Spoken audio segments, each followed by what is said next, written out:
Welcome back to Nasdaq Trade Talks. I'm your host, Jill Malandrino, Global Markets Reporter at Nasdaq. We're coming to you live from the ETF Synapse 2019, brought to you by our ETF team at Nasdaq, as well as CFA Society of New York. And joining me for this segment, we have Deborah Fuhr. She is the founder and managing partner at ETFGI. We're going to talk about everything that's going on at the conference here. And the first one is assets, again, coming into the ETF market, another banner year. Yeah, it's been amazing. You know, we're very close to breaking through that $6 trillion milestone on a global basis. The flows through the end of October were $401 billion of net new, so I'm measuring creations versus redemptions. That's up from $379 at this point last year.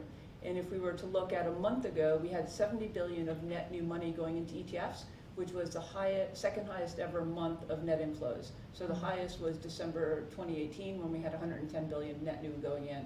So we've seen a lot of money going into ETFs. This year has been a very good year for fixed income ETFs. The flows are more than double of what they were last year. People are still using equity ETFs, and we've seen 20 billion go into commodities, where last year there was outflows of 2 billion. So, and equity, I should say active, has taken in 34 billion, which is up from last year also.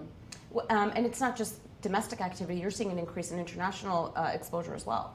Exactly. So I think part of that is driven by benchmark changes, right? So when you see the big benchmark providers like MSCI, including Chinese A-shares, or moving Saudi Arabia into emerging markets or Kuwait into frontier, people who are benchmarked to those indices need to invest something, otherwise they're underweight.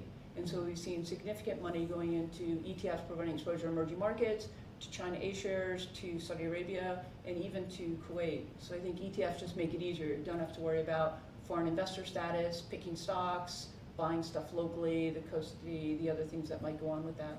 ESG is a hot topic across every asset class, even commodities, which is really interesting as they're Yes. starting to source from mine to warehouse. Are you seeing the growth of ESG thematic ETFs as well? Definitely, but it's actually coming out of Europe much more than here in the US. You know, we've had the EU taxonomy come out recently from the regulators. The UK is working on a sustainable initiative. Belgium and France have really been encouraging or almost forcing their asset owners to use these types of screens for many years.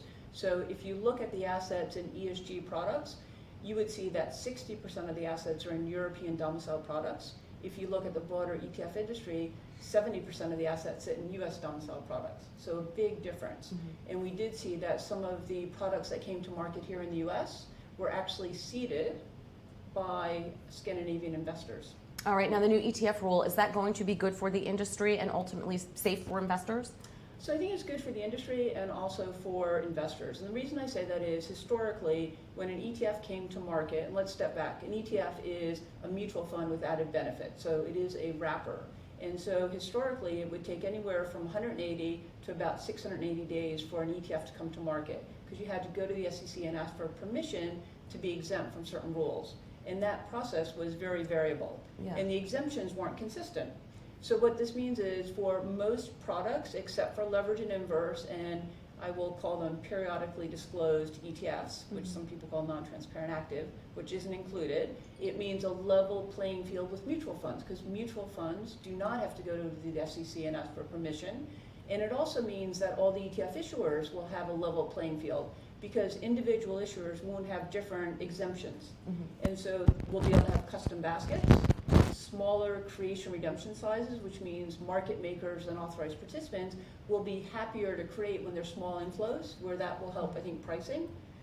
There'll be better transparency on the premiums and discounts, the cost, and the underlying holdings in ETFs that have to be available from all issuers in a very accessible way for retail investors.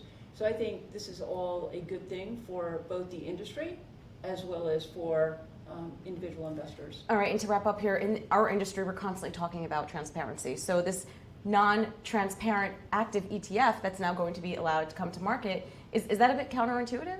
Well, the name is terrible, so I'm calling them periodically disclosed ETFs, because they could actually provide disclosures daily if they wanted to, and that is the daily requirement, is what it is for ETFs today, right? So they could stay with that, they could do weekly, they could do monthly, or they could do quarterly. So mutual funds are quarterly, and the whole idea with this movement was many active equity managers don't want to disclose their secret sauce. They don't want to tell you what they own every day. Right. So the idea was to allow ETFs to provide that quarterly transparency like mutual funds. So it's not non-transparent, it's just periodically disclosed. So I hope that we move to that. Yeah, that makes it much more easy to understand. I mean, Yeah. calling it non-transparent is not what you want to it hear sounds when like you're talking I'm never about. going to tell you. Right, and especially every day, every conference we go to, and you and I are in a lot of the same circles. Yes. Everything's about transparency. Yes. So hopefully And it is they do important. change that. All right, Deborah, thanks so much for joining us at Synapse, and thanks for joining me on Trade Talks. I'm Jill Malandrino, Global Markets Reporter at Nasdaq.